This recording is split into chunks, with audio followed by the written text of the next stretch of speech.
with great appeal.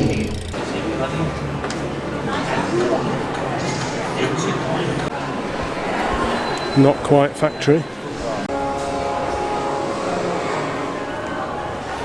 Javelin.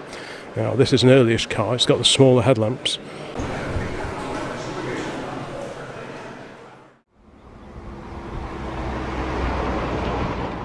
Well, welcome to the Old Classic Car channel, and today we find ourselves down in sunny Hampshire, the New Forest, and in particular Beaulieu for the National Motor Museum. I've only ever been here a couple of times in the past where we've been to the autojumble, but I've never actually been to the main museum itself, so that's all quite exciting. So we're just having a quick look at the map here just to sort of get the lie of the land and sort of exactly where everything is. We've just come in through the entrance down here. We've got screen cars, film cars over here, then the main museum is housed in this building around here, and then you can get into the gardens and everything as well, but our priority today is the motor museum itself. Let's go and have a look, see what cars are here. Well, in here apparently are the screen cars. The cars are starring an exhibition of TV and film favourites. XKR from Die Another Day, Del Boy's Reliant, Regal. It's a Supervan 3, it's not a Regal. The Regal is the saloon with the windows in the back. Anyway, Mr Bean's Mini and more. Let's go and have a look. Here we've got Harry Potter's Ford Anglia, no less.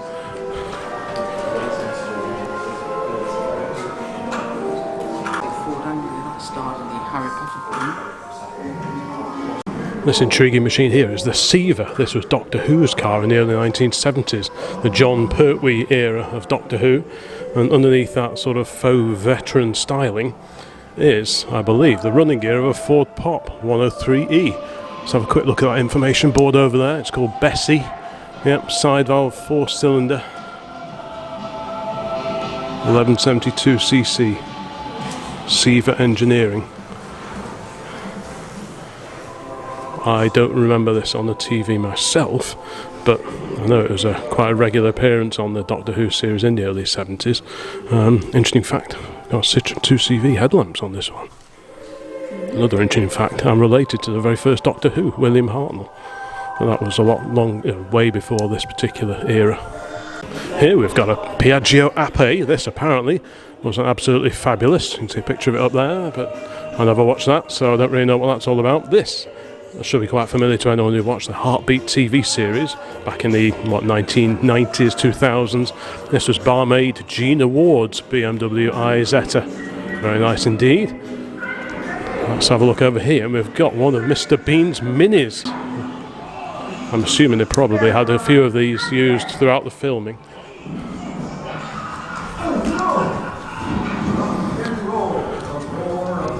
Featured prominently in several episodes. Drivers know these 26-meter vehicles like the backs of their hands. Time is running out. And continuing with the TV and film related vehicles, we've got some Top Gear exhibits out here. We've got Mr Nippy, which is loosely based on a Bedford CF Mark I ice cream van. This one here, this is from the Clarkson, Hammond and May era. This is of course the stretched Fiat Panda. Tucked away over here near the monorail is the fading remains of the Ski Jump Mini from many series ago. 2006. 2006 was it? Wow. This is a famous Reliant space shuttle. Okay, thank you.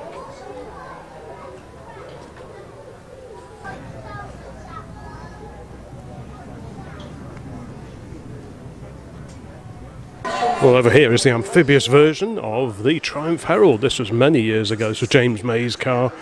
Looking a little sorry for itself now, but yeah, it's obviously had a fairly hard life.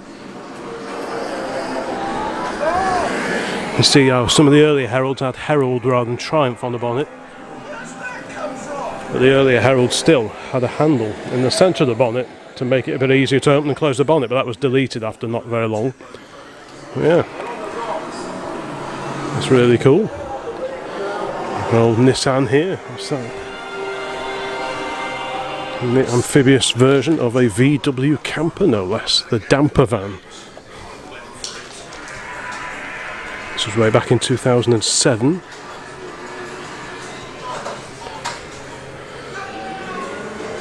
I remember them talking about all the waterproofing they had to do. Lots of spray foam in many orifices. I don't think it would float anymore.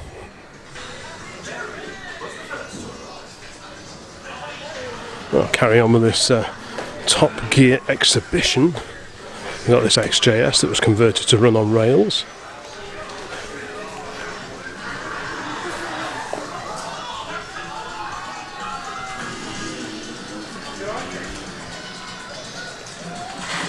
That was back in 2011.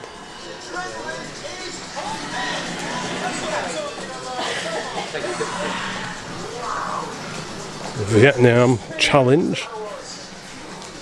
The Renault 4 with a sadly modified roof. Oh dear, look at the state of that. The Nepal Special. 2019 Christmas Special. This is the main Top Gear exhibit area. Some great cars here that look very familiar. So anyone like me who's watched Top Gear from the very early days, who remembers Chris Goffey and William Woolard, Tony Mason, etc., etc.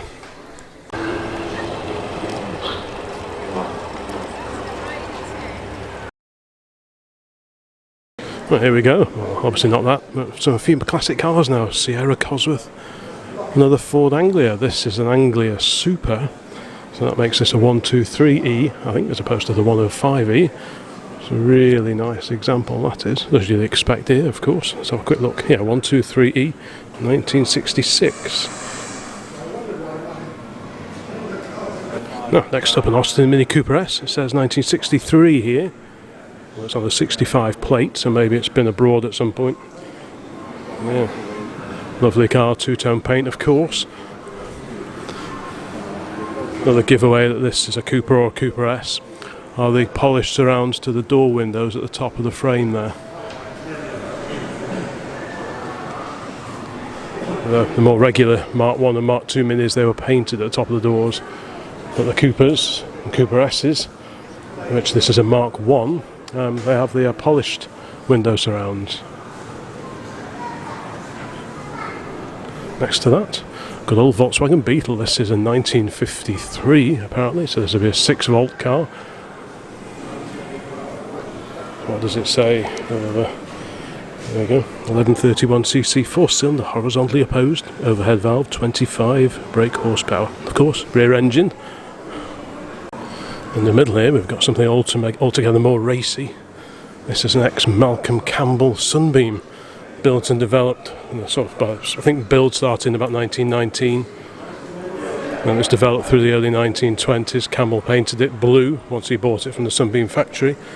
This very famous blue bird. First of many cars and also boats that he owned that were finished in this colour. And of course his son Donald Campbell carried on the tradition into much more recent times. There's the history board on this particular car. Sorry about the shadows.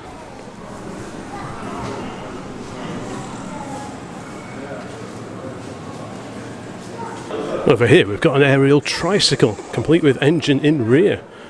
Wow, that's really quite something, that is. I'd love to see that up and running. Another interesting bicycle there, and very unusual frame design. I don't know my old bicycles very well, so yeah. Next to that, a Matchless. A veteran, I think, Fiat next to that. It's an 1899 Fiat 3.5 horsepower. Another Fiat here. This is a Tipo Zero from 1913. Alongside that, a Model T Ford van. It's quite an early brass era Ford Model T. So they did change cosmetically throughout production, but the Model T mechanically, I don't think really changed much at all until it sort of soldiered on until the Model A came along in the late 1920s. This one dates to 1914.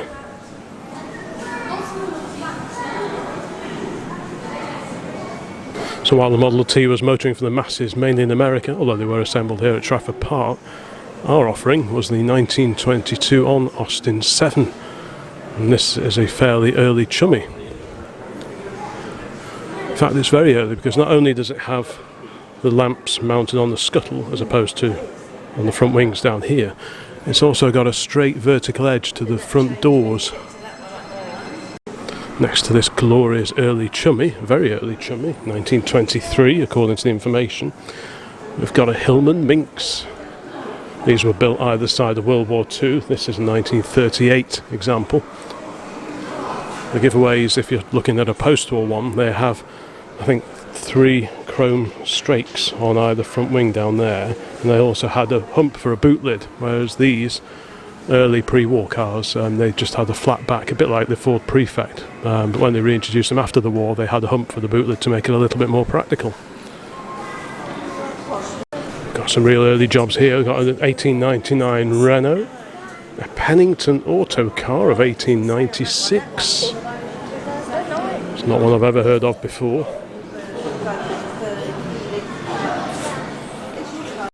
This amazing contraption is an 1895 Knight.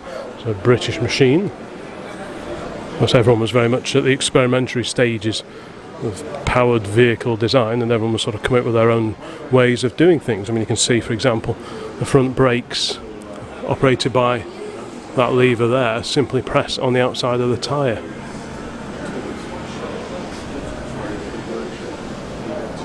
One of the first purpose-built petrol-driven vehicles to run on British public roads. This is a Columbia Electric, so there's nothing new in electric cars. I've got a Benz Velo here from 1898.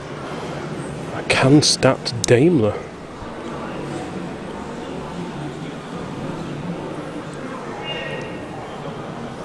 A very lofty machine. You can see how these early cars were really just evolutions of the horse-drawn carriage.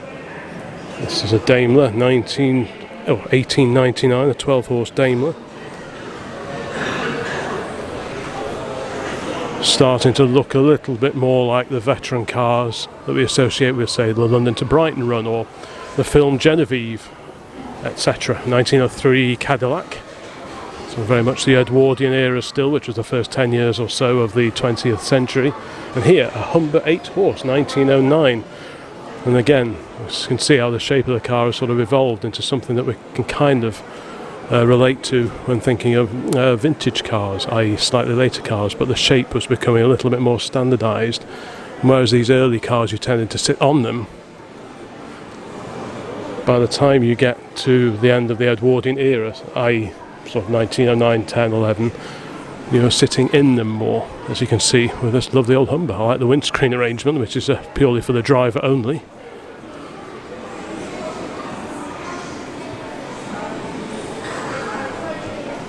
And this is about where my interest in old cars comes in, sort of early to mid-teens onwards. I like these earlier brass cars, if you like, but I can't really relate to them or get too excited. But when you start getting to this age, this is where I kind of start tuning in a bit more. Let me know in the comments where your interests lie in this sort of vintage and classic car world.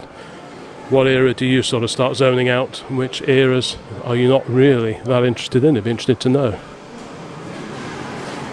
I'll have a quick scoot along here now. We've got a Rolls-Royce, the famous Silver Ghost. This one from 1909. An early taxi cab. This is a, what does this say? Where are we? Where's the information? I need help. I need help. This is a Unique. Now that is a make that was very commonly used for taxis in the vintage era. I've certainly come across quite a few of the old black and white photographs that I've bought over the years, and they have Unique taxis in them. I'm guessing this is a Renault, looking at that coal scuttle bonnet. Yep. Renault 14/20 horsepower, 1906. This car was built for King Edward VII. Now, much more recent, we've got an Austin 12 here of 1927. Super popular car back in the day, and a very dependable vintage car if you're looking for something now of the vintage era. These and Ford Model A's and so on. Really dependable. Buy a good one and it'll just soldier on forever. The Gobron Beaulieu fire engine of 1907.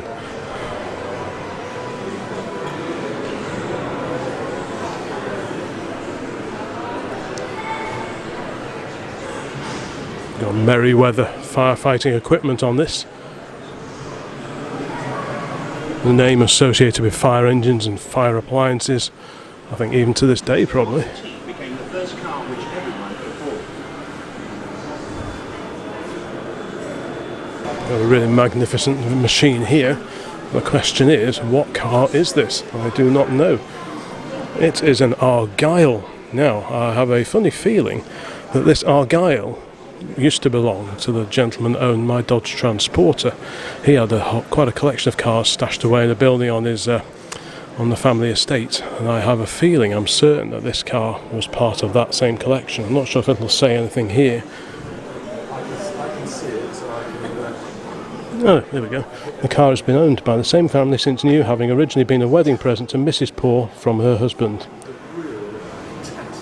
Wow, I've never seen this car before, but yeah, this spent many years sat in the same barn as the big Dodge. Really chuffed to see that. And here, the Dietrich. Tiny Bugatti, a Type 15 from 1910. I mean, look at that engine, that's just a jewel, that's just a work of art.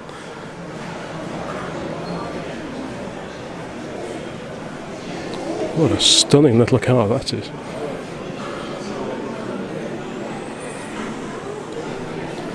And the Rolls Royce.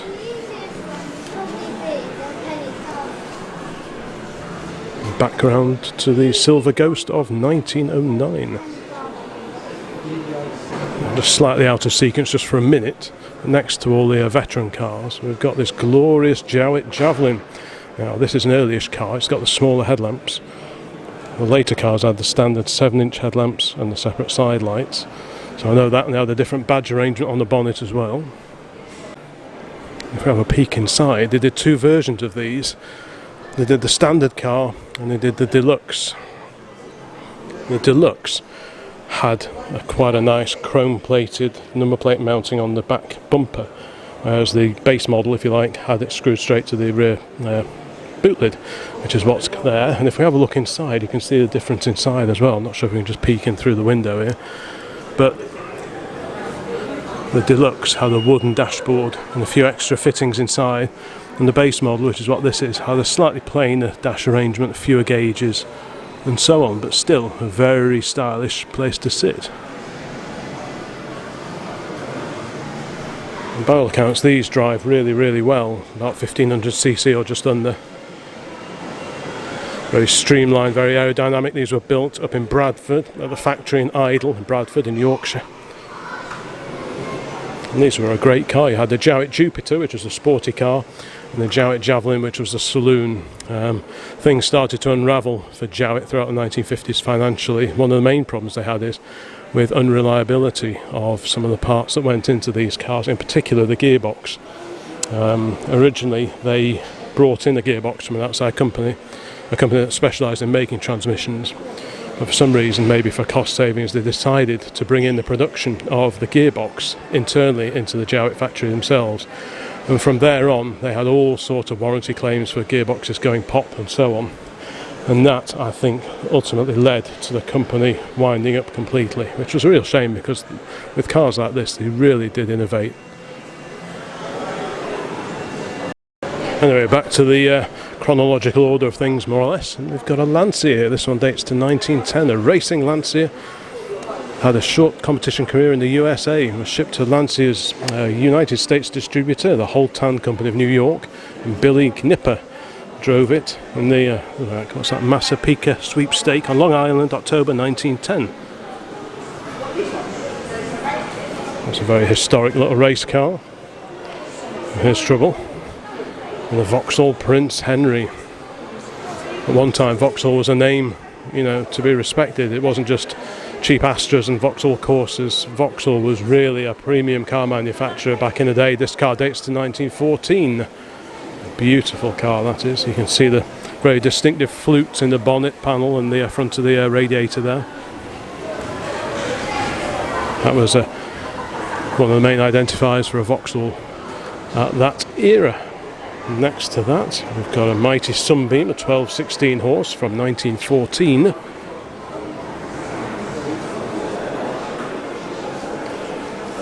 Another mighty Vauxhall Prince Henry, this one from 1915.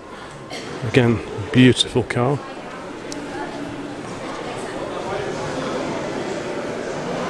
The Ford Model T, the original Tin Lizzie, this is a brass era car, 1914. Now, we were talking about film and TV cars before. This is probably the most famous one here. This is Chitty Chitty Bang Bang. There are one or two replicas around, but I think this is the real deal. Of course, there was a version with the wings that sort of fan out from under the sills.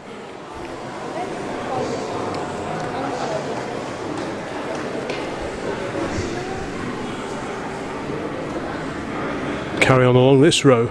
We've got a mighty Mercedes, a Model S of 1928. What an incredible car that is. Beautifully put together. One of the most desirable vintage cars, a supercharged Model S was intended to be equally appealing as a sports car or as a luxury tourer.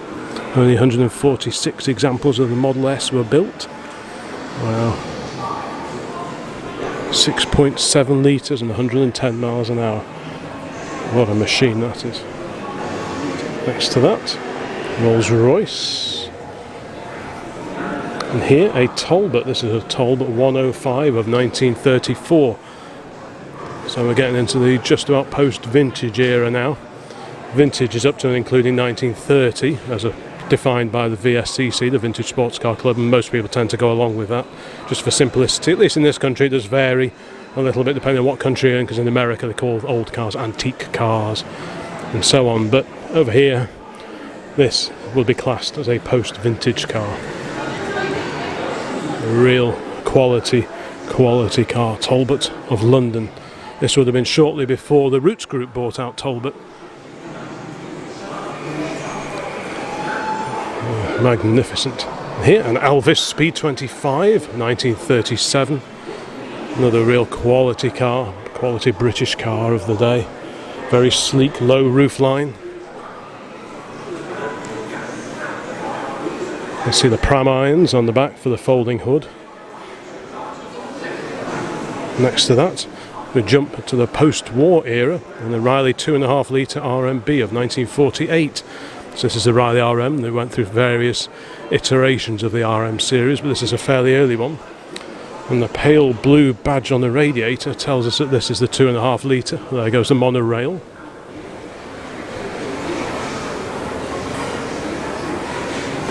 Next to the Riley RMB, we've got the Austin A90 Atlantic. This was BMC's idea of a car for America, but didn't really catch on. We've got the low-light Morris Minor from 1949. The Ford Consul, the Mark I Cortina, as became. Next to that, the Consul Mark I convertible. Very, very swish. Over here is a Crossley Burney Streamline of 1934. This was a very advanced car from the Manchester manufacturer.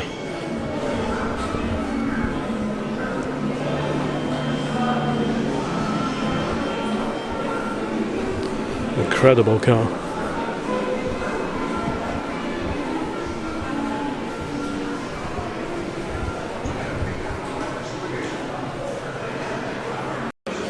If you have a look on the image archive of the Old Classic Car website, I've got a whole collection of original period photographs of one of these Streamlines. Quite a tatty looking road registered example.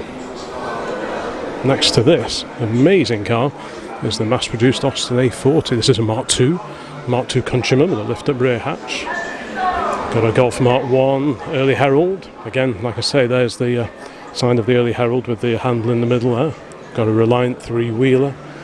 The Hillman Imp, Mark I Austin Mini, Rover P6, Mark I Capri, and a 2CV. Related to the Triumph Herald there is the Amphicar. This was a German car, but hidden underway under this nautical body shell is the engine of a Triumph Herald, no less.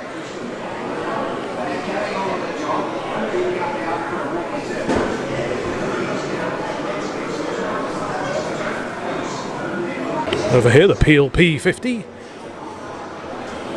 and the Invacar, the AC Invacar.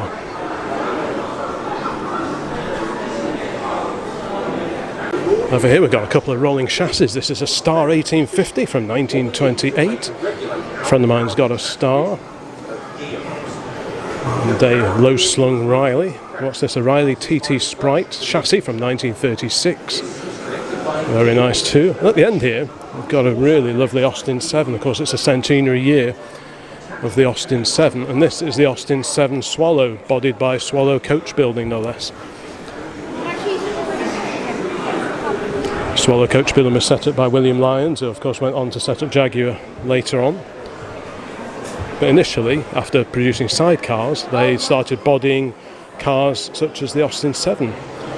And you could get the Austin 7 Swallow with a fixed head like this, or a Tourer bodywork.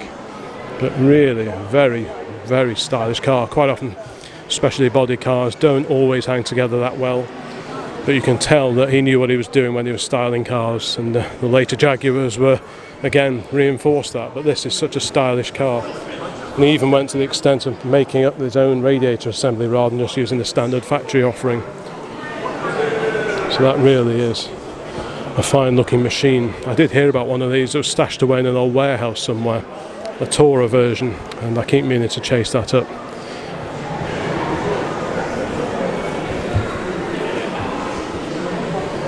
Right, let's carry on along here. Thanks to the gentleman I spoke to who works here at the Beaulieu Motor Museum. He just gave me the okay to do a video here, so that's very kind of him. Got an XK 150. So what's this, a drop head coupe. Last of the original XK line before the XK8 came out many years later. Got a Series 1 E-Type. Ford GT40. There's so many cars here, I can't hope to feature everything. I mean, we've got F1 cars up there. Group C Jaguar there. I can't hope to feature everything, so I'm just going to prioritise the cars that I think best fit the old classic car channel. I can't walk past this Porsche 917 without having a look. The 917K, which is what this is, had the shorter tail. K was short for Kurtz, I think, which is German for shorts, and then they had the long tail version as well. What an incredible car that is. When I was a kid at school in the 70s, I had a little booklet about this, and I did one of my school projects all about the Gulf sponsored Porsche 917s, because I was just so wowed by them then, and still think they're an incredible car now.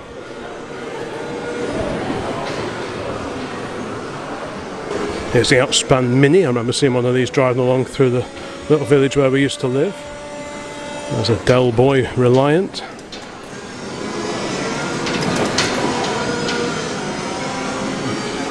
One of the James Bond cars. This is 007, this is Pierce Brosnan era. And over there, just hiding away, we've got a Series 2 Morris 8.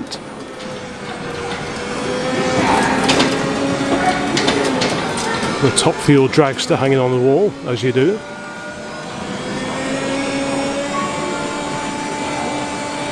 These Outspan Minis were a promotional vehicle of the 1970s. I remember when these came out, and they were based on a Mini. Several of them were made. I'm not quite sure how many of them survived, but yeah, these were based on a Mini.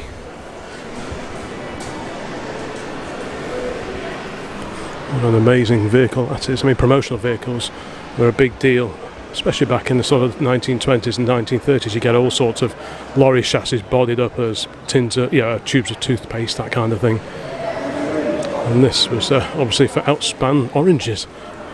You've still got the Mini backlights on it even. I mean, these were road legal. I'd love to take one of these for an MOT now, even though technically you don't need an MOT, but it'd be pretty neat to take one all the same. Down here is an Alard Dragster. Sidney Allard, of course, founded the firm. In 1960 he was big on hill climbing, etc. And in 1960 he and his team of engineers set out to build this dragster, destined to be the first of its type in Britain.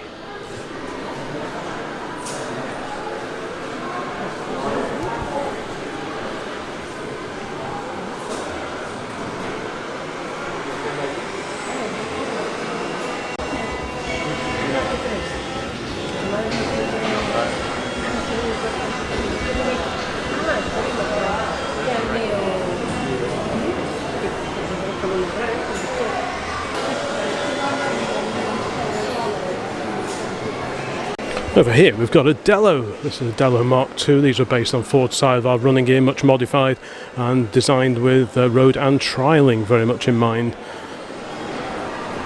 You see it's got standard Ford Pop, Anglia, etc. front axle on it. You've got the transverse leaf spring, very similar to the setup on the original Model T. Big old drum brakes. Yeah, very popular and still popular in MCC trials, etc. You got the wider wheels on the back. Those are off the E83W pickup. The pickup had the wider section rims, and these look like they've been widened again. Oh, this is a very historic car. This is Bloody Mary. This was a car that evolved over many years, built by journalist John Bolster, journalist and sometime racer John Bolster. Base begins in 1929. This was an incredible car at one point. I'm not sure if it still does, but at one point in its life it had 4 engines, I think. And we've got two 996cc Jap engines. And they ran on methanol. Right, so twin engine. Incredible machine this is.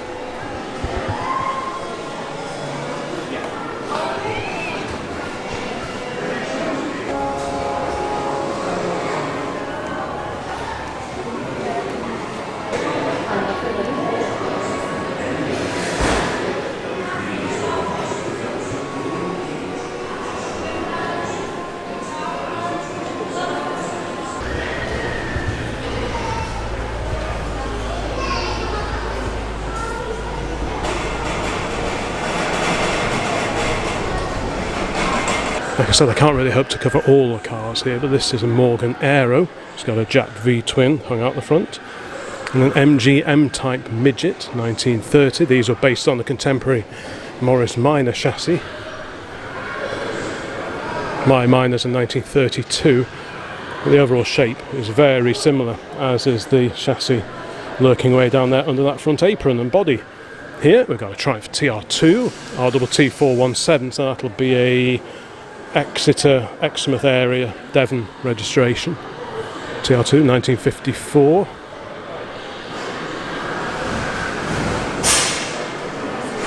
Next to the TR2 we've got a glorious Lotus Elite. This is one from 1961. Everywhere you look here at the National Motor Museum, there are just cars. There's memorabilia, all sorts everywhere. It's just an incredible place to spend a few hours walking around. Glorious Jensen Interceptor. Of course, if that wasn't good enough, you could get the FF, which had a slightly longer front, twin sets of grills in the front wing, but more importantly, the Ferguson four-wheel drive system. And look at this. Is this an Auburn? Supercharged. The Auburn 851 Speedster of 1935. Supercharged Lycoming engine. Some of them were supercharged, some weren't, I believe. 4.5 litres, 8-cylinder side valve engine, 100 miles an hour.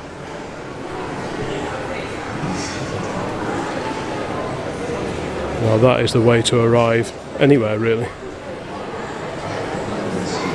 Who doesn't love a bit of car memorabilia? I know I do. With the Sadler teapots there, the racing car shaped teapots, we've got those somewhere. Just goes to show all the items, household items, etc. that could be bought, often with a motoring theme to them. Whether it's bags, I mean look at that, Roots Group, Singer, Wolseley, bit of everything going on there. Fantastic. Picnic sets. Got some road signs. Look at that Shell sign there with the leaded glass. Absolutely incredible that is. Dunlop tyre inflator. The Dunlop Air Tower. That's a handsome thing. A Cleveland Discol. Petrol pump globe there. We've got old oil bottles. Pratt's Mirror. Pratt's Perfection Spirit. National, there's Mr. Mercury, the symbol of national fuels. The Triang Tower garages. An Automapic, I've got a couple of those at home. In the days before sat-navs, you'd have to use something called a map. the Automatic. These were really cool actually.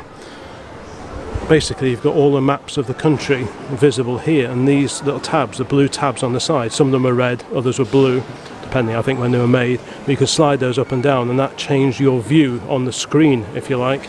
So it's a very early form of, kind of like an automated map almost. It's a clever thing until it all gets a bit tangled up and it all goes wrong, but yeah, let's carry on along here. Many signs, motoring memorabilia everywhere. Look at that Motorbull Royal Edison, RAC Get You Home service, various Pyrene, fire extinguishers up there, a Desmo, that's that small one that we picked up at WEM. If you've not seen the video yet of the WEM vehicles of interest, I managed to buy a couple of those smaller scale fire extinguishers, including a Desmo one, which I've not seen before, but that one there is the second I've come across now. Exciting. Some Lucas displays here, old gauges. Here's Master's Voice, HMV, car radio, in-car tunes. Now what car is that? It looks like one of the Austin County's cars, or is that a Morris badge on that far glove box? I think that's probably a Morris, isn't it? But yeah, that's a Morris Oxford MO, I think, isn't it? Unless, correct me if I'm wrong in the comments, but I'm guessing, I think the young lady there is sat behind the wheel of a Morris Oxford MO. Many spark plugs. I did a video about old spark plugs not that long ago. Right, let's carry on looking at the cars themselves. Well, over here in the hill climbing and trialling area, we've got this gorgeous Fraser-Nash. This is a Fraser-Nash Colmore of 1932.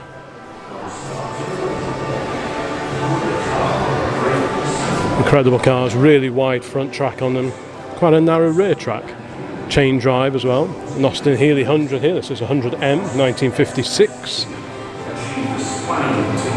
And the MGC, which was technically a 3-litre straight six version of the MGB. And there were many changes structurally underneath the front of this car in order to shoehorn in the 3-litre BMC 6-cylinder engine. They didn't sell particularly well, and many people for many years preferred the MGB GT V8 with a 3.5-litre Rover V8, which was a much lighter engine, being alloy, as opposed to the big all-iron BMC 6-cylinder engine. But they make for a really good cruiser. They had to do so many modifications to the shell to make it accept that engine, including they went to torsion bar front suspension, so the entire front structure had to be rebuilt just for this model. This handsome machine is a Rolls-Royce Silver Shadow 1. This came out in the mid-1960s. Not everyone was blown away by these cars. They were unitary construction. It was an in-house Rolls-Royce design, of course. Many people at the time, their sort of idea of a Rolls-Royce was you go and buy a chassis and then get your favourite coach builder to body it for you. But these were bodied in-house, and not everyone took to the square boxy lines, but I think they're actually a very handsome car, especially these early cars with the chrome bumpers as opposed to the Shadow 2, which had the chunkier bumpers, which admittedly they handled a bit better. They had some tweaks to the suspension and so on, but visually I think the Shadow 1 is leagues ahead, and that's a beautiful example. Got a big Aston here, a big V8.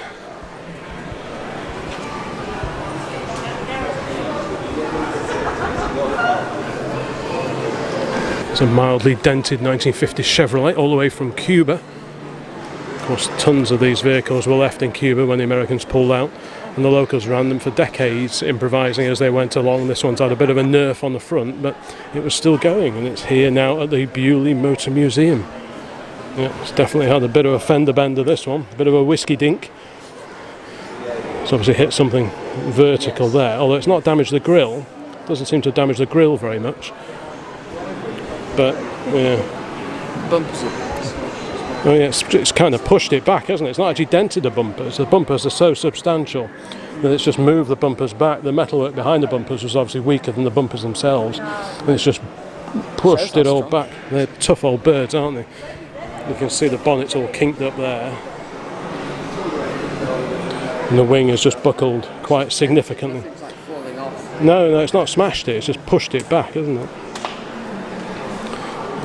What a great old survivor that is. How did this end up being in this country, this mid-1950s, mid to late 50s Chevrolet Bel Air? Probably, yeah, two-speed auto or something like that. The most power-draining gearbox ever. Yeah, but, you know, it's just how things were. Oh wait, no, it's not auto, is it? It's column shift. It's probably column shift, but auto. It'll be auto shift. Can you imagine what the final moments were last time this was driven, probably? You know, the guy going, "Aah!" and then hitting something solid. Well, it was in the film, wasn't it? Sorry? It was in the film, No Time to Die. And I failed to notice that too, right? And the reason this car is biffed is because it appeared in one of the Bond films. No Time to Die, you said? It has to have like this Defender here and... Oh, right. Yeah, I figured some of these were Bond cars. Yeah. Hence the V8 Aston over here. And, oh, right. Well, a bit modern. A bit too modern for me. Let's carry on. Got one of the Bond DB5s here. Looking a bit not quite factory. So they sort of replicated the original DB5 of well, what's it called? Goldfinger, of course, Goldfinger. So that was when the DB5 made its debut and began its association, which continues to this day. Same with all the Astons, really. They've sort of popped up in many of the Bond films, but the DB5 is the iconic Aston, really, from all the Bond franchise. And this is one of the cars that featured in the later film. Over here is a wonderfully recreated old-style, oldie-worldy garage. A variety of classic petrol pumps. These are the really early, probably 1920s era. Obviously hand pumped, mechanical pump. This is a Beck meter.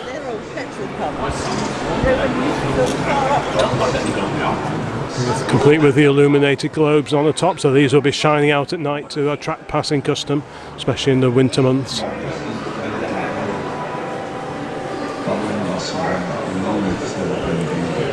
So have a peer inside.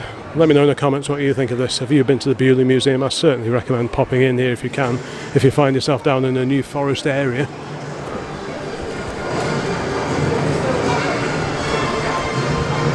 Looks a bit like my desk. Just a bit tidier.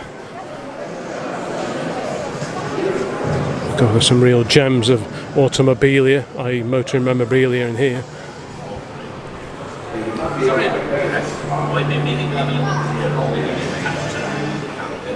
Isn't that brilliant?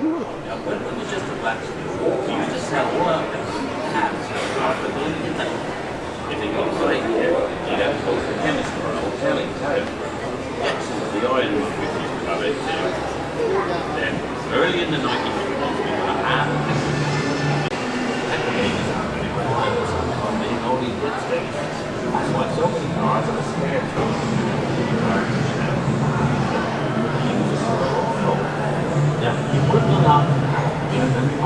I think this is one of the Fat Boy pumps, I think it was called.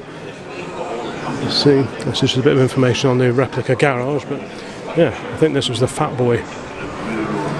Obviously, political correctness didn't really play a part in life back then, fortunately.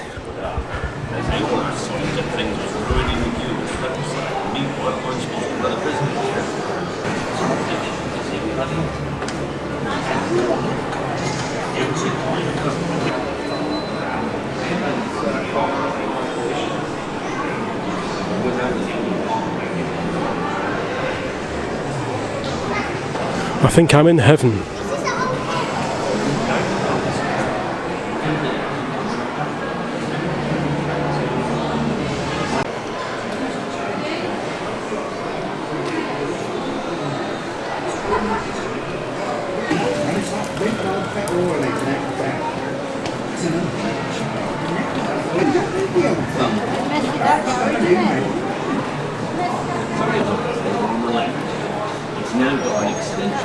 Let's have a look inside this recreated garage. God, a vintage Colcott Tourer. So look, 1923, 11.9 horsepower.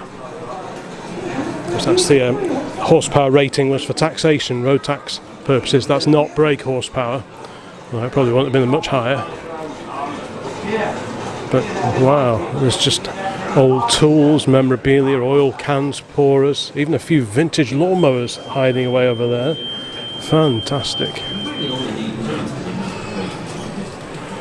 with a huge array of oil cans on the top shelf up there. Really just looks like a blacksmith shop that would have been converted to look after motor cars in the early 20th century. And that's how many of the garages started out.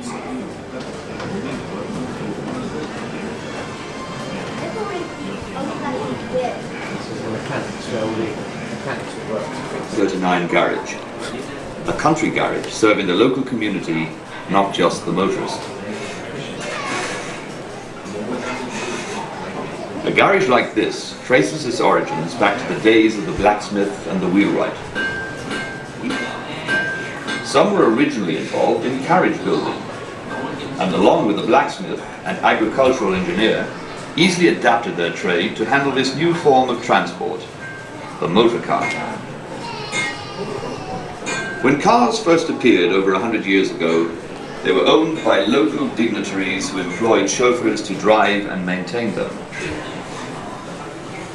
Petrol was sold by the hardware shop or the local blacksmith, who also on occasions helped the chauffeur with repairs.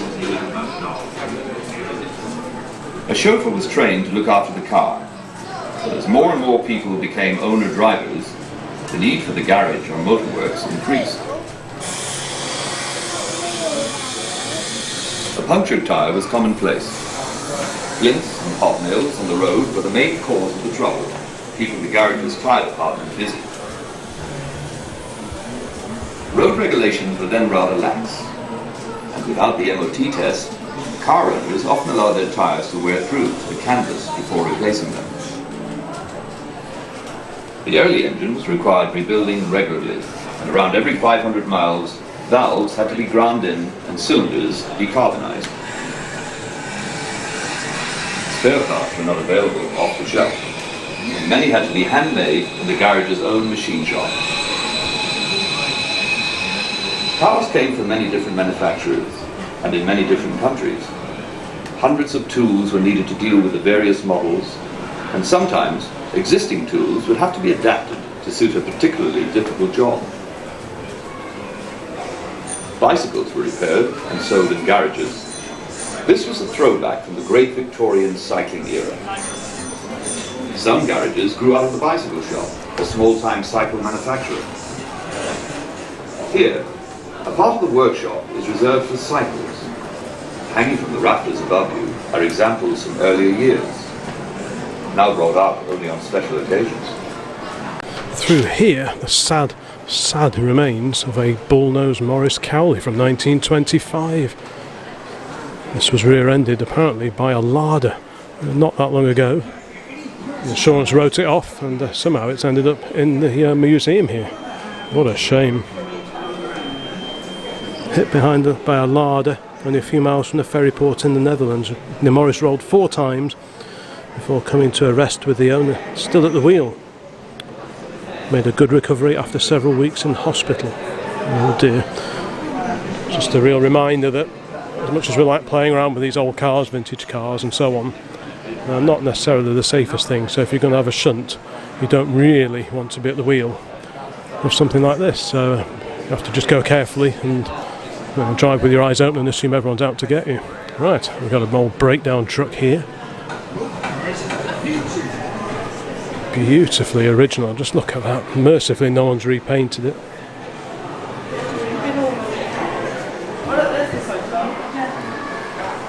This is an Aston 20 horsepower breakdown truck of 1926.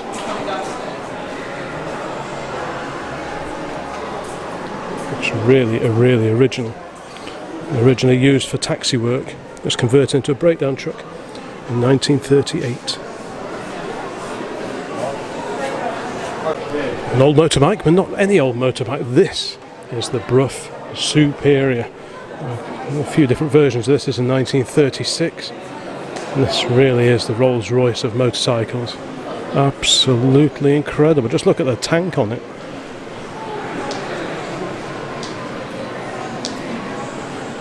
This was the favoured steed of Lawrence of Arabia, of course. We've got a little van here. What's this? Is this a Reliant or a Rally? It's a Reliant. These were built in the post-war years. Yeah, 1947 Reliant 800 weight van. A cost-effective way of transporting your wares if you were a small business in the post-war years, especially when fuel was rationed as it was at the time of this little van. So the more miles per gallon you could do on your deliveries, the better, and that's where little vehicles like this really came into their own. I mean, there weren't much in the way of creature comforts, no side windows or anything like that, but at least you got a windscreen. And I think you could probably drive it on a motorcycle licence as well. So all in all, a really cheap way of delivering goods. A few years later, we've got an Aston A35. This is a fairly early A35 because it's still got the A30's pop-up semaphore indicators behind the door there, although this one has been converted to flashing indicators which the later vans had, but later vans would have had them here, not inboard of the join. Yeah, and you can tell this is an early A35. I mean, it's A35 obviously because it's got the painted grille as opposed to the chrome grille of the A30, but it's still got the A30's impressed door panels. The later A35 vans, they went through a few different iterations and engine sizes, but the later ones they just had the smooth doors very similar to those on the saloon. But for a time the A35s carried on with the A30's pressed doors like that. We've got a Harrods van, I think. Is this an electric van? Yeah, 1939 Harrods electric delivery van. What a Bobby Dazzler that one is. Next to that, a little Morris van, Morris minor base van of course. And a Norton, a 16H from 1936.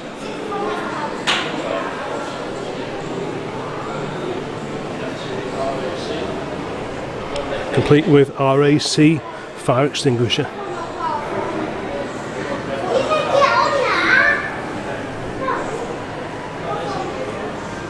This is the Jaguar XK engine, the famous straight six XK engine.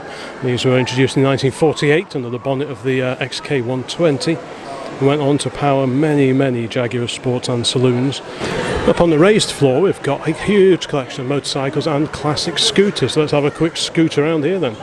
So we've got a Dorcop Diana, a Vespa, that's 1959, a Lambretta LD 150, a BSA Sunbeam.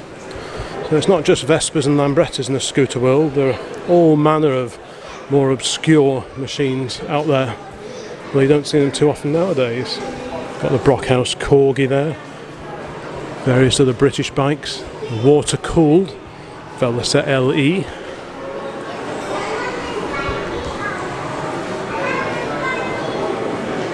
various Speedway motorcycles here, both Jap engine, these two. Can't claim to know much about Speedway or indeed scramblers, or as motocrossers I think they're called now, aren't they? But these are scrambling back in the day. This is a Greaves. There's a display here just for Graham Walker, who's a very famous motorcycle racer in the pre-war days. Father, of course, to Murray Walker, the commentator.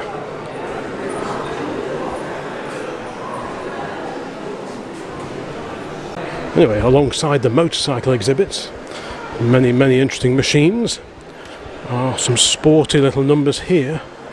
Oof, a bit of everything here. So what have we got here? We've got an ex-Damon Hill Williams, FW18 1996, so 1996 was the year of his championship title, of course. And the famous, this is obviously a painting, a bit of artwork based on the pre-war ERA from the White Mouse Racing Stable, hence that little chap on there. I think that was Prince Bearer, I think, had that, but whoever's painted that and the crowd behind have done a cracking job. Right, a bit more on topic. We've got an AC Cobra, it's a 427, 1965, a genuine car. I don't see too many real ones around.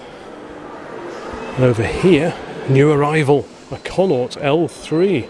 Connaught were better known for their race cars, but they did do a few road-based cars, and that's what this is. One of three built. The L3 SR was a sports racing development of the L3 sports car. Like other Connaught road cars, it incorporated Lee Francis engines and chassis. Very nice too.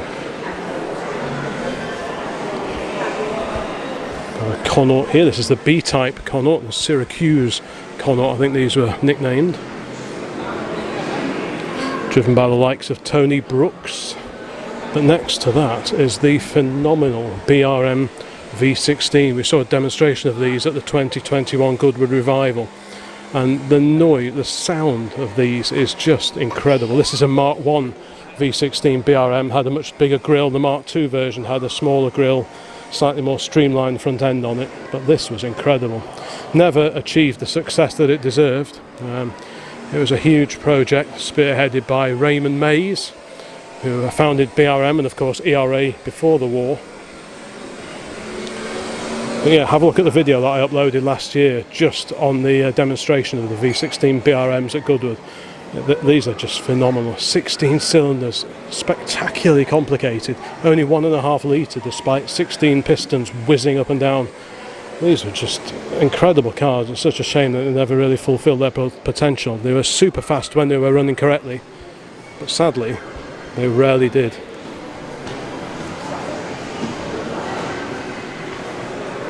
I'm reminded, looking again, at just how beautiful some of the castings are and the details on these incredible cars. This was a big deal for the company. BRM was supported by all manner of British industries after World War II. And the detail is just beautiful if you look closely at cars like this.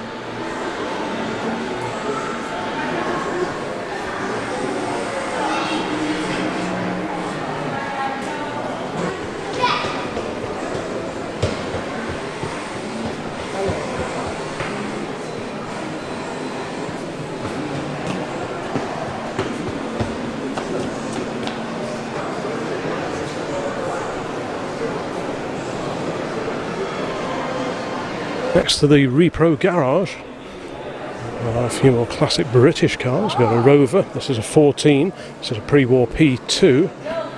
Lovely car, pre-war with the spoked wheels. A modified, revised version came out after the war, which was the P3, available with various engine sizes. I think the smallest was the 10 horsepower version of the P2, and it went right the way up to, I think, 20, maybe even beyond that. And here, mustn't miss this out, the Leyland clock.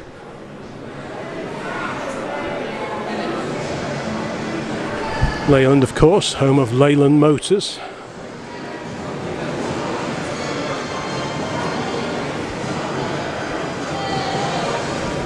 Next to the glorious Rover, we've got a Ford Anglia E494A, just like ours back at home. So these were the forerunner, of course, of the Pop 103E. The 103E came after the Anglia. It was a even more back to basics car than the Anglia, and the Anglia was pretty rudimentary inside, still with a side valve engine. The Anglia had a 933cc engine, whereas the Pop was the 1172, but it's the same body shell. The Pop had to make do with painted bumpers and painted hubcaps, whereas the Anglia had chrome plated bumpers and shiny stainless steel centres to the hubcaps. So the lights were also much grander on the Anglia. Those on the Pop, if you find a photograph of a 103 Pop, they're much smaller Butler lamps. And these were just a little bit more comfortable with a nice Bakelite dashboard as opposed to the pressed metal of the later car. But next to that is an incredible little Caravan. I'm guessing this is the kind of thing that would have been pulled behind a motorcycle. Some really small lightweight Caravans were built, and this one dates to 1955. This one presented to a young Prince Charles and Princess Anne, a gift from the then Caravan Club. The royal children toured Buckingham Palace Gardens in the Caravan with their father, club patron, His Royal Highness Prince Philip, the Duke of Edinburgh, who had a tow bar specially fitted to a Hillman Husky from the Royal Fleet.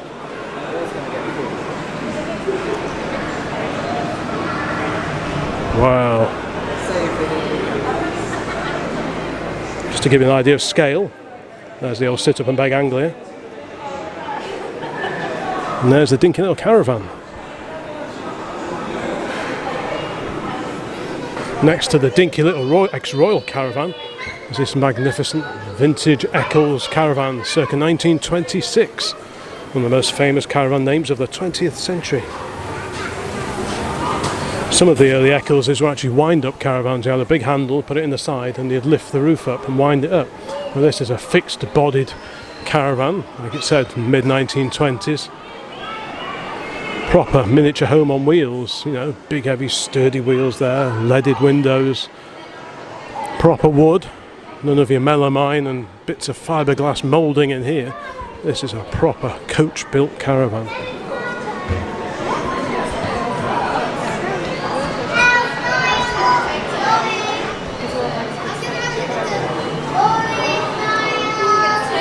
No details of the weight there, but I imagine it was a fairly hefty thing to pull, so you need a car with a bit of poke to pull it safely.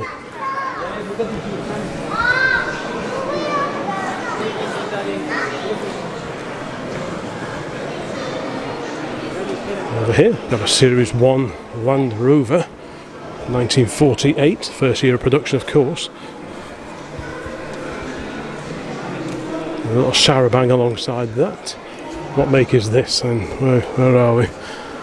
What make of charabanc? This is a Maxwell. Oh, you alright? Good.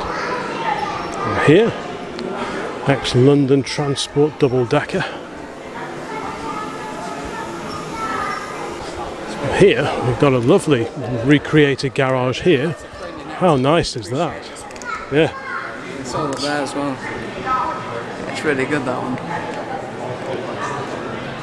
I'm wondering if this is the sort of recreated garage that appeared at the Goodwood Revival, because that's not very far from here. We've got super shell pumps there. We've got a BMW Isetta bubble car, 1962.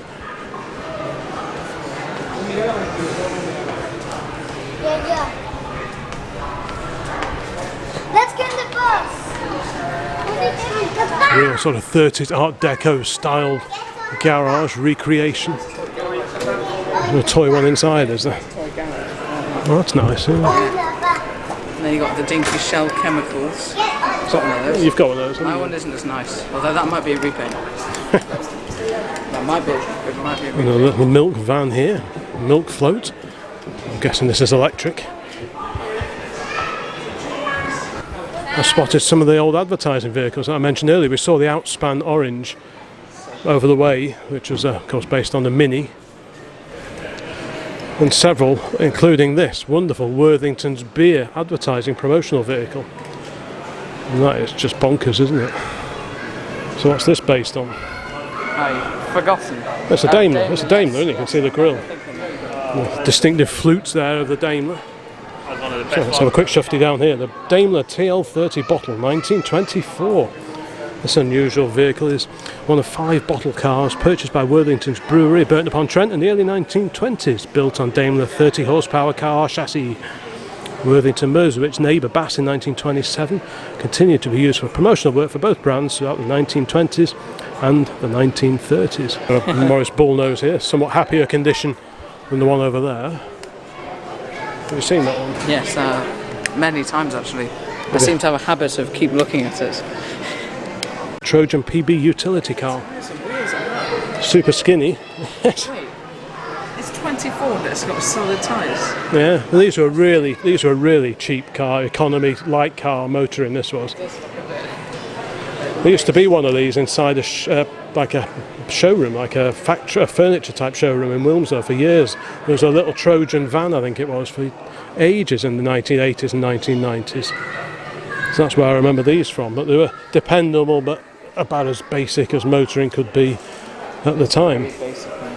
So what's this? A Datsun Type 14. So cool, isn't it? It is. It looks like a Model Y. It does look like just like a Model Y. Yeah, it's sort of smaller and narrow. It was inspired by the best-selling Austin 7. Look at that. It's like that. Only 53 were exported.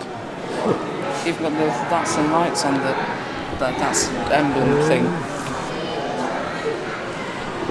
What a Such a good crazy little car that is, isn't it? Yeah, it's just like a Model Y, isn't it? Sort of a bit Model Y, a bit Morris 8, a little bit Austin 7 in there somewhere. Then again, Model Y probably the most it looks like. Yes. So where's the spare wheel then? Oh, it's set into the back, isn't it? So it's flush in the back panel, whereas most cars here, it would have been perched out in all weathers. Suicide doors, i.e. rear hinged. Yeah, it's a rare car. Here we've got a 1952 Cyclemaster. But what is a Cyclemaster? Well, basically you could buy an engine that was built into a rear wheel and then fit it to your bicycle. So if you already owned a bicycle but you were finding it a bit hard going to cycle on all those hills of Norfolk and Suffolk and places like that, then you could shell out a few quid, buy this complete built-in assembly, bolt it onto your bicycle, connect the various levers and pedal it into life, and that tiny little engine would burst into life and give you a bit of assistance on those hills. One of many different types of engine that were available for bicycles like this back in the sort of probably 30s all the way through to the 1950s, I would have thought. You had the power pack and also the winged wheel, there were two others. But yeah, there was all sorts of different engine assist options that you could get for your bicycle. And of course, the owner of this one here, he was quite happy to carry on with good old Mark I pedal power. I was wondering what the tow car was for the old 1926 Eccles, and it is a Bean Short 14 of 1928. Hiding on the way under some stairs here is a gorgeous Triangle Buick pedal car, 1931. God, you can't really see it down here.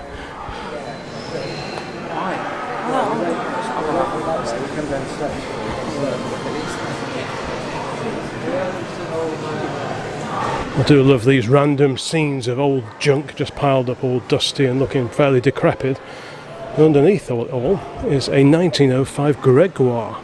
The remains of this Gregoire are displayed as found condition, rescued from an orchard in Gloucestershire where it had lain abandoned for 30 years. Nothing is known of its history before that time. It's displayed to show the condition in which potential restoration projects are sometimes found. Wow, look at that. God, look at that tin.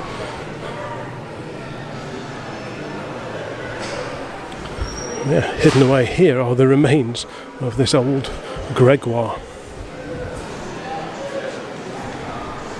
So a closer look.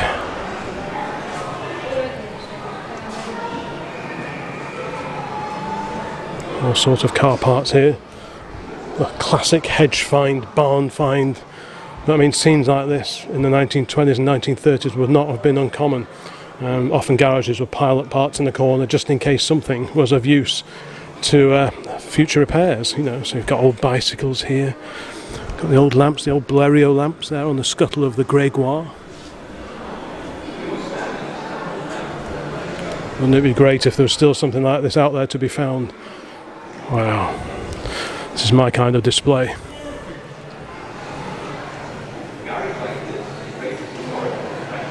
I love the attention to detail in these oldie-worldy building recreations.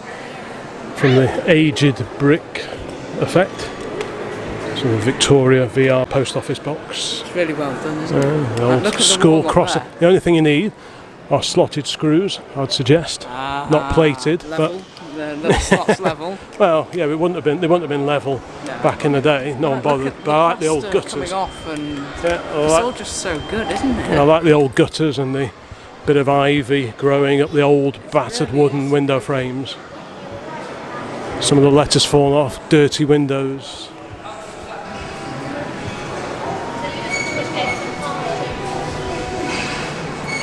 It just looks about as close as you could possibly get to an oldie-worldy garage once it had seen a few years of life. This kind of thing is as much of a treat to see as the cars themselves.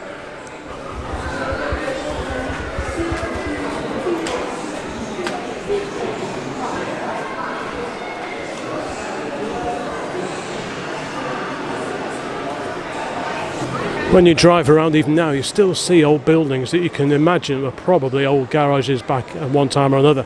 All the signs may have gone, the petrol pumps have gone, and at first glance there are probably no clues as to their early life. But when you start looking a bit closer, sometimes you can see the holes in the wall where signs would have been, or you can see the old petrol filler arrangements. So these were often on the side of the road, so you'd have a pavement here on the side of the road, and you'd swing out these arms, and there are still a few examples around, not in use anymore, but there are still a few examples around of these petrol filler assemblies that would swing out to feed the car with fuel and then swing back out of the way again.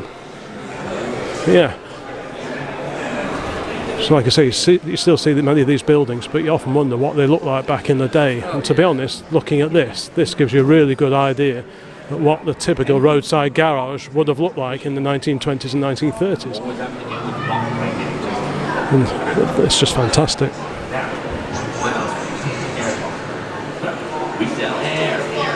This is the Guild of Motoring Writers, celebrating some of the really well-known journalists and authors in the motoring world. And over here there are some really interesting bits of motor racing memorabilia. Got a Jackie Stewart helmet there. There's the man himself with Ken Tyrrell. And there's one of Graham Hill's famous racing helmets. Helmet worn by Graham Hill during the 1962 season when he won the World Championship. There's a real piece of motor racing history. What's that car? That's an Ogle, isn't it? Or, Ogle? yeah, I think so. Oh, I mean, no. Yeah, that Crossley's my favourite. The Crossley, the Burnley Streamline. Yes, that's probably one of my favourites. Yeah, that is an incredible car. I would have to agree. Tootler's the Taxi, we've got that one. And lots of this type of thing here. The car makers, Ladybird, of course. I haven't got this one though. That's one I'll have to look out for. All on Wheels. Yep, definitely need to try and find that one from the 1950s. Got a Rolls-Royce London double-decker there. Fantastic fuel oil lorry. Got an electric train going across the top of the bridge there. Some earlier ones here. We've got that one. Oh, I haven't got the other ones. Oh, we've got that one.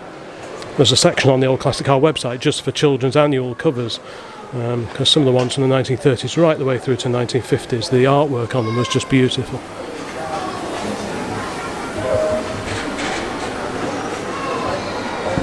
Lots of games here as well, children's games with motoring as the basis. I think we've got that one at the back there. I think we've got that.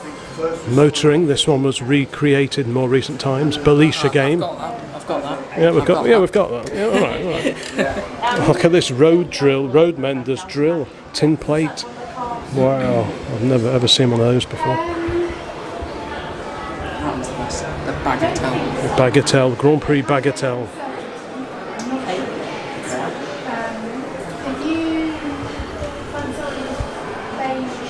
Anyone watching this remember any of these games or jigsaw puzzles? Let me know. A computer car. More polite to ask them if they remember that. Yeah, well, this is from the early 1970s. There's one of those. I do plan to do a video about the computer car. That was a very clever car, and the idea ultimately went nowhere because remote and radio control cars gained in popularity through the 70s. But these were quite an interesting take on controlling how a car drove along the floor, because previously you'd only had battery cars or wind-up clockwork cars which just shot off in a straight line, or maybe did a few pirouettes if you had one of the expensive ones. But this was a very different take on toy cars, and I will be doing a video about these soon, hopefully. But yeah, there's a gorgeous collection here.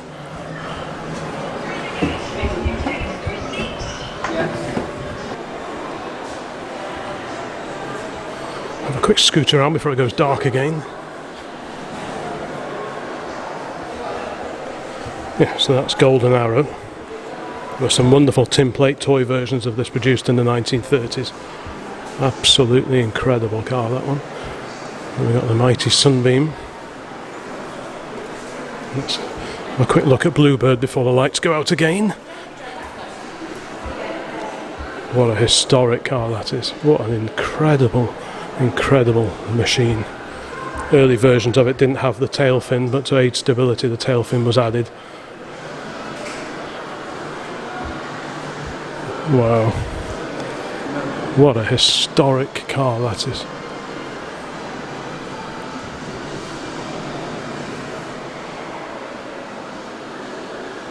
Over here, this is the Atco Junior. I think there's a leaflet for one of these on the main website. But this was a car training machine, really.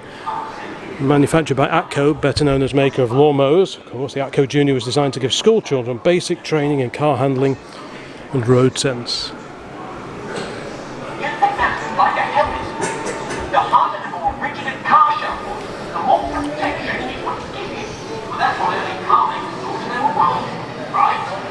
I think I have to have another look at this incredible rear-engine Crossley Streamline, the Burnley Streamline. I don't know how many, if any, other examples of this exist anywhere. So to see this, it is. So to see this one is a real treat. Yes, it's not been restored or over-restored. It looks very original indeed.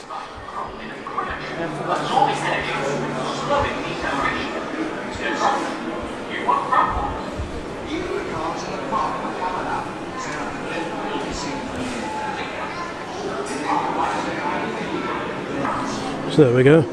Across these streamlined advanced features include aerodynamic bodywork, rear engine, independent front and rear suspension, pre-select the gearbox, radiator at the front, require a powerful pump and lengthy pipe to connect it with the engine 13 feet away. 25 were built, and the car on display is one of only 3 known survivors.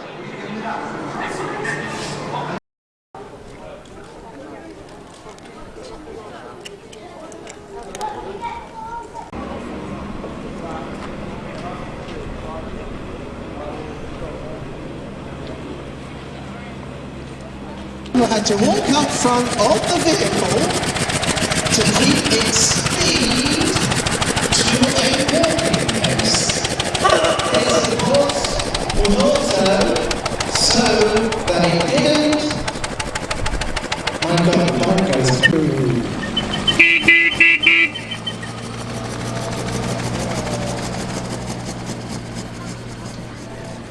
And here we have our next car.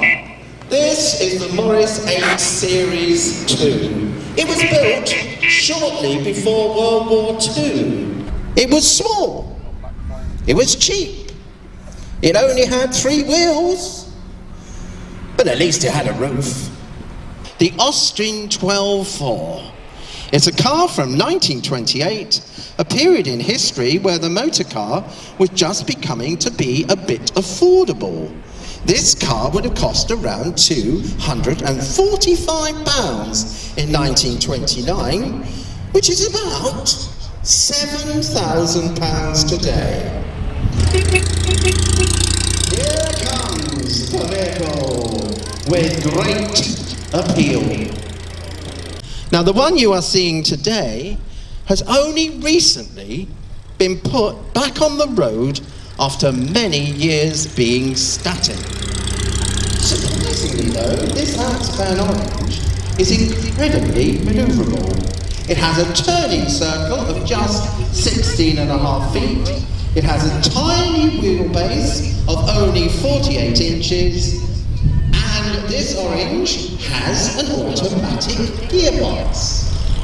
However, not found in most cars, it has £200 worth of ballast in the back. This is needed to keep the vehicle stable.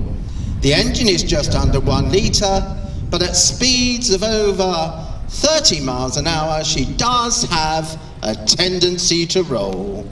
The windows on the Orange don't open, so driving round in this can get very uncomfortable. The car you are seeing is owned by the current Lord Montague. And in 1968, Boris Minor, traveller, he bought it from his tutor at Walhampton School. This car has been lovingly restored, and it sits most of the time in Lord Montague's garage. Well, I think we are pretty much done at the National Motor Museum here at Beaulieu. Thanks very much to the gentleman I spoke to for okaying me doing this video, same with Harley.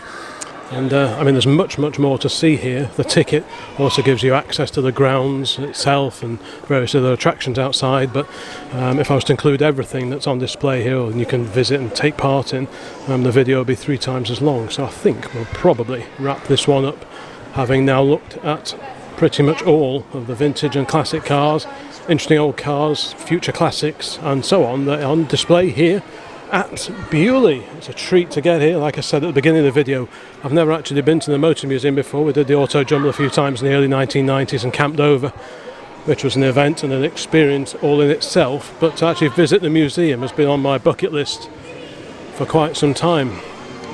We don't often find ourselves in Hampshire, so the opportunity to come along here hasn't really presented itself all that regularly. So when we found ourselves staying down here, we thought we have to come and have a look and just see what cars are here. I imagine that the exhibit's probably changed slightly over time, so cars you'll see in this video may not be here when you come along to visit the museum yourself in future years, because hopefully the channel will be around for quite some time to come. But this vid should just give you an idea, an overview of what you can expect to see here at Beaulieu. So anyway, thanks very much for watching. Apologies if this video goes on a little bit, because it probably does. and there'll be more videos on very, very soon. Please check out the rest of the channel, because there's quite a few museum visits that are on here now, and show visits, and they keep being added to, so please maybe even consider subscribing to the channel, the Old Classic Car channel, because that would be really, really helpful to help the channel continue to grow. And yeah, more videos along very, very soon.